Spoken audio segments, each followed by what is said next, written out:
So the speech that I thought was really effective was the speech by Simon Sinek, and that was about it was the TED Talk that we listened to in class, and the part of the speech, or what part of the speech that kind of spoke out to me, and he used language in a powerful way, was when he used the quote, people don't buy what you do, they buy how you or why you do it.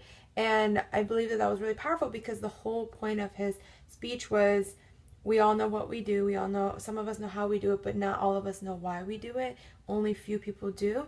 And after every example he used, he would say that. And because he had that repetition, it kind of installed this little motto in your brain that, you know, would kind of get you back alert if you were dozing off throughout his talk, or let's say one of the examples didn't relate to you. With that summary of people don't buy what you do, they buy why you do it, it brought you back to the main point. And with his multiple examples, whether it was Apple Computers, the Wright brothers, why Martin Luther King led the civil rights movement, all of those examples, he used that quote at the end. So something so easy like that can become very well understood through the audience. And because it's not something difficult, it's not something that you have to ponder and think about, or only some people will get, or you need to know some background knowledge. Even if I told you today, you know, people buy what you, the people don't buy what you do, they buy why you do it, you would understand, oh, okay, yeah. So you can kind of break that down to what that possibly could mean.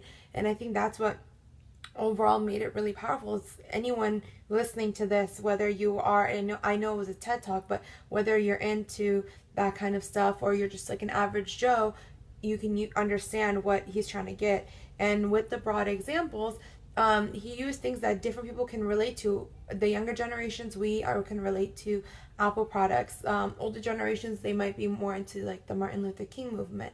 And he used even as far as getting hired or hiring someone, examples of how you would go about hiring someone.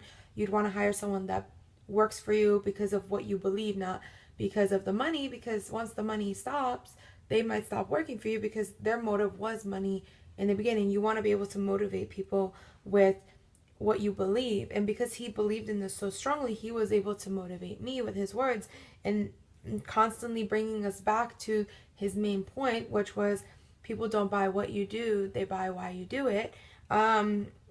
It was just the simplicity of it altogether, brought his entire talk together. So like I said, if you were dozing off or you weren't into one of the examples, it would kind of bring you back on track, and then he would use that as a transition point for another example, or to take his talk to another direction. And overall, I think that was a very powerful statement, because it was an 18-minute talk. Even though we did not watch the whole video, it throughout the 18 minutes, you were intrigued and you were wanting to listen, and anyone who would listen to that would understand what it ultimately it meant.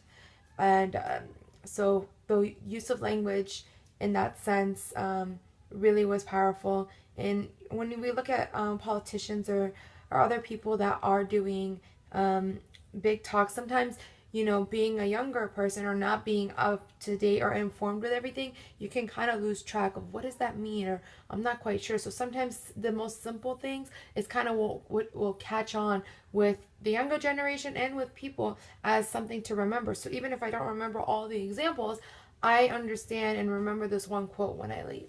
And I think that was what was really powerful about it.